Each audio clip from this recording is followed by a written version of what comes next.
Sauce traveling, I was wondering if you could chat about what that could look like for the rest of the defensive scheme. What do other teams do with traveling corners do nowadays? Basically, the other teams still do this. I think it's, you know, less and less common. Revis was really sort of the last main guy who did this all the time. I think teams pick certain weeks for certain matchups where they'll do it, but there's not like a guy right now in the NFL who's known for like doing what Revis did and being a traveling corner. And I think for Sauce, there's going to be weeks it makes sense from a matchup perspective. There's also going to be times where you want to be smart and strategic with him and move him inside to cover a tight end because he's big enough, and the tight end might be the lead passing option for the offense that you're playing against. So, when you're playing the Vikings, do you want Sauce kind of following Justin Jefferson around? I do. I mean, like, why not? He's the best corner in football. And if you stop him, you probably stop that offense. It might not be something you do every single week. And I don't think the downstream effect has to be all that complicated. You just have DJ Reed alert and ready to go and ready to sort of move around to the other side of the field. And he's good enough to hold up in that circumstance. Carter's still going to be in the slot.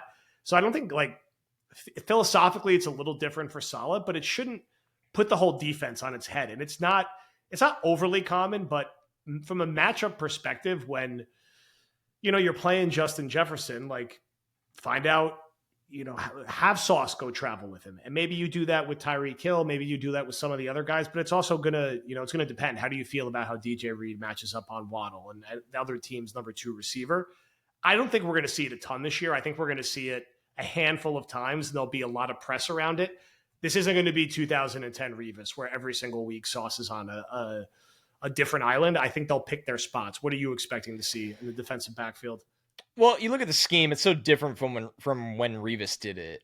The Jets are not, and the NFL is not this team that trots out man coverage in waves. I mean, they're just not. Now, did the Jets balance their coverages and vary their coverages? Yeah.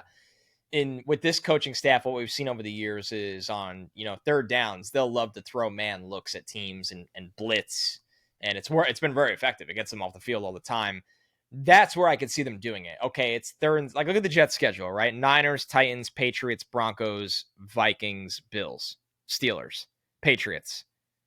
That takes us all the way through almost the end of October. The only one that you think of is the Vikings. Yeah, that was the only one that popped in my head. I was going through the schedule. And I was like, and I know people will be like, "Oh, Brandon Ayuk's great," and they're not wrong. I would give Ayuk that treatment too, I guess. But week 1, I don't know. We'll see. So we'll call it the Niners and the Vikings. Say it's 3rd and 8, and you're going to play cover 1, and you're like, okay, like Sauce, you're going to trot out there, and you're going to go look at Ayuk or Justin Jefferson. It's 3rd and 8. We're sending a blitzer. We're in man coverage. Like that. That's when you do it, and I think they will do that. It's something that did annoy me at times when they didn't do that, and I think they're ready to graduate Sauce to that. It's not, you're right, Joe. It's not the Revis graphic where it's like, hey, enjoy seeing Reggie Wayne 40 snaps today. Like that, Calvin Johnson, Ocho Cinco, it's not that defense and it's not that NFL world anymore. I am fascinated to see if there's a day where, because everything goes full circle in the NFL, where we get back to it, where there's a team out there that goes, here's the problem. Or not the problem, but the real question. When the day comes, the Jets are paying Sauce Gardner $20 million a year.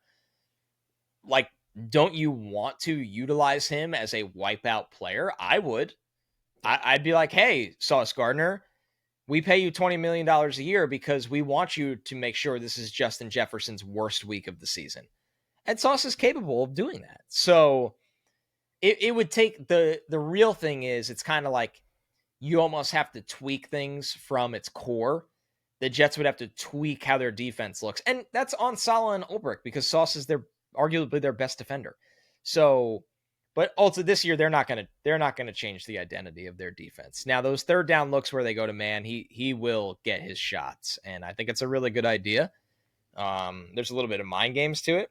So, but you're right. It's funny when you look at the Jets schedule,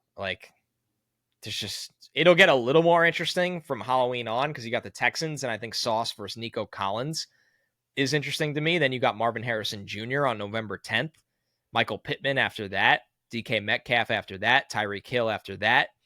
In the middle of the season, it gets really interesting. It's just not very eventful for the first couple of weeks of the season besides the Vikings. Yeah, I mean, And you don't do that to Kyle Shanahan, by the way, because he probably finds a way to counterpunch it.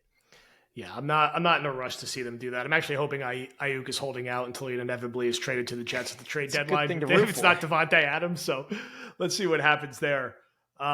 This is one from M Kava. Thank you for exchanging all the underdog and gambling bets with me in the Discord. And the framing of the question, we've kicked this one down the road for a little bit, was basically like, how would the Jets have handled everything if they got Rodgers this offseason versus last offseason? So basically, if all this stuff was like kind of like delayed a year. And I first kind of read it, and I wonder if like I feel like it took the Jets like 2 off seasons to get it right with Rodgers. Like they didn't do enough last off season. It's like they got Rodgers, they knew it was coming forever. There was like this prolonged party. They kind of like a little flat footed in the draft, and then like we got to the regular season, and we're like, they probably needed a little more. And then like it didn't end up mattering because he got hurt. But then it's like, man, if they had a little more, we might have been 9-8 or 10-7 if they took backup quarterback and offensive line and receiver a little more seriously. I feel like this go around, they did it right. They got Morgan Moses, they got Tyron Smith, they got Hassan Reddick. We like how they handled the draft with Fashanu and Corley. They got Mike Williams. So I wonder if like this was the first year they would have been like too cautious, and then they would have like not came around until next year to like really do it right. Like, does it take them a full off season of learning? That was the only thing that like my mind really went to. They got to the right place. It just like took an extra year and took Zach Wilson being shoved in everyone's face to be like, wow, we need a backup quarterback. And we also need to like take the rest of the roster flaws seriously. Like Dwayne Brown isn't the answer. And like try to make it work with Mekhi Becton, like isn't the answer. Left guard Mekhi Becton, by the way, isn't the answer. So that was kind of my reaction to that question. It took a bit, but we got to where we needed to.